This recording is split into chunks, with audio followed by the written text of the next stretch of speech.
Operation of the internal combustion engine, or ICE. The internal combustion engine converts the combustion energy of the fuel inside the engine into mechanical energy.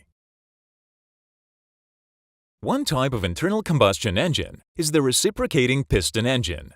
The vast majority of vehicles are powered by a 4-stroke reciprocating engine. In this video, we will go over the operation of such engines using the example of a 4-stroke piston engine powered by gasoline. We can now see the crank mechanism and the valve timing mechanism. The former is propelled by the energy released during fuel combustion and converts such energy into rotational, mechanical energy. The valve timing mechanism is needed to open the inlet and exhaust valves.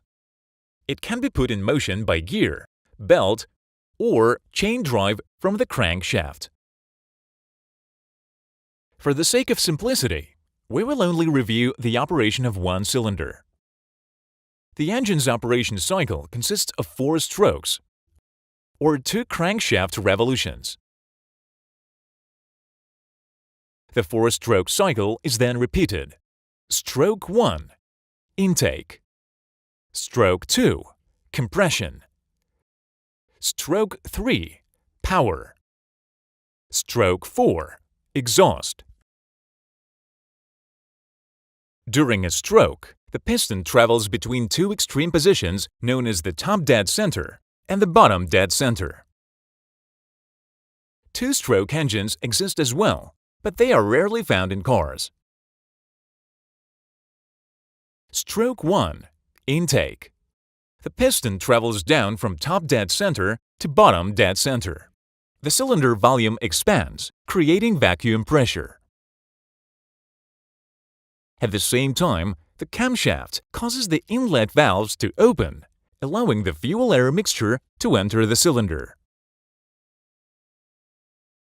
In modern-day vehicles, gasoline is supplied via an injector, whereas in the past, carburetors performed this function.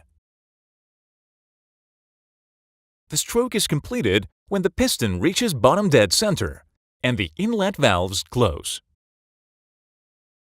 The second stroke is compression.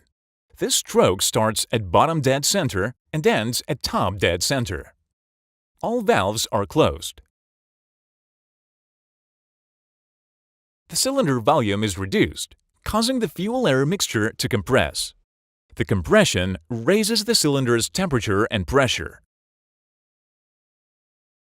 As the piston approaches top dead center, the spark at the spark plug ignites the fuel-air mixture. The stroke is finished when the piston reaches top dead center. The third stroke is the power stroke. This is the climax of combustion. The combustion process generates a large amount of heat, and the cylinder pressure can get up to 900 psi.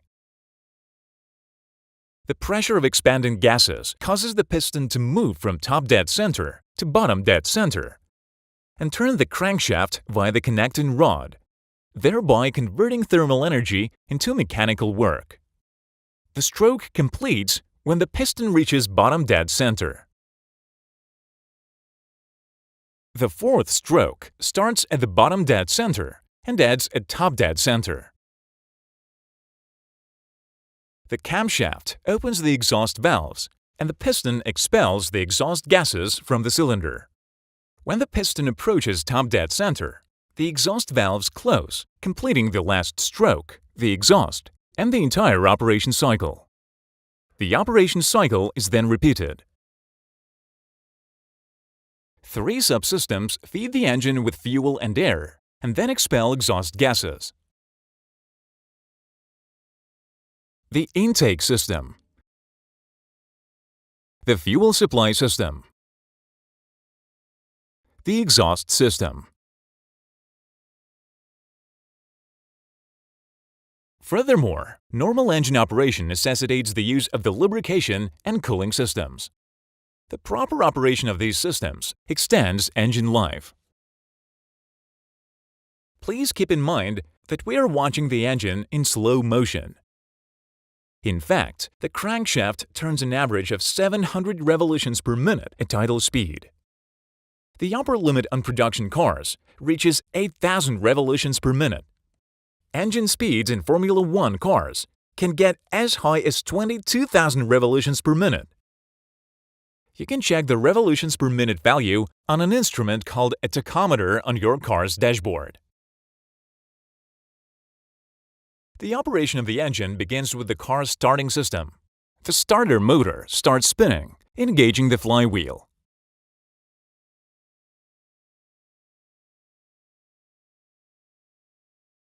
The flywheel then stores the energy from the power stroke to use it until the next power stroke. The strokes alternate in different engine cylinders in a certain sequence. This is known as the engine firing order and is required for more stable engine operation. The firing order for this engine is 1, 3, 4, 2.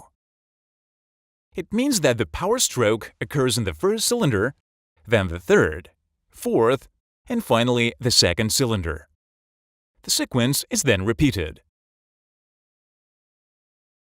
Please note that gasoline engines are spark ignition engines, since it is the ignition system, namely the spark plug, that ignites the fuel-air mixture.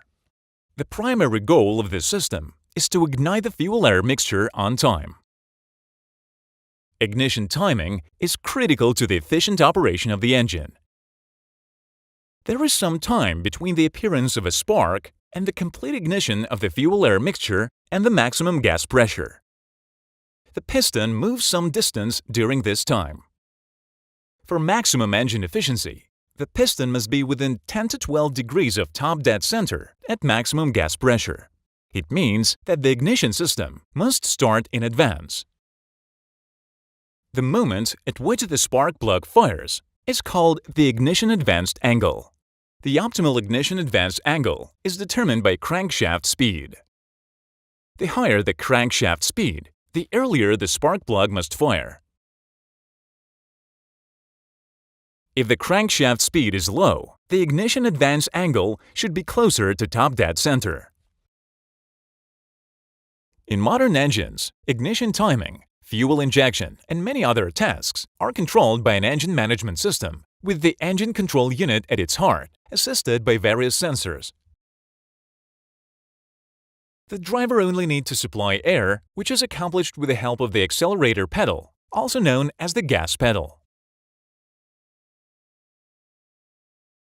Please keep in mind that in order to improve engine efficiency, the inlet and exhaust valves open and close prematurely and belatedly relative to the dead centers. The exact timing of the opening and closing of the valves is called valve timing. The optimal valve timing is set during camshaft design and does not change during engine operation. However, if the engine is equipped with a variable valve timing system, valve timing may vary during engine operation depending on the engine operating mode. Fuel-air mixture.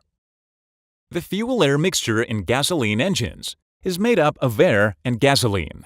The mixture is prepared using a certain fuel-to-air ratio. Ideally, complete combustion of 1 kilogram of gasoline requires 14.7 kilograms of air.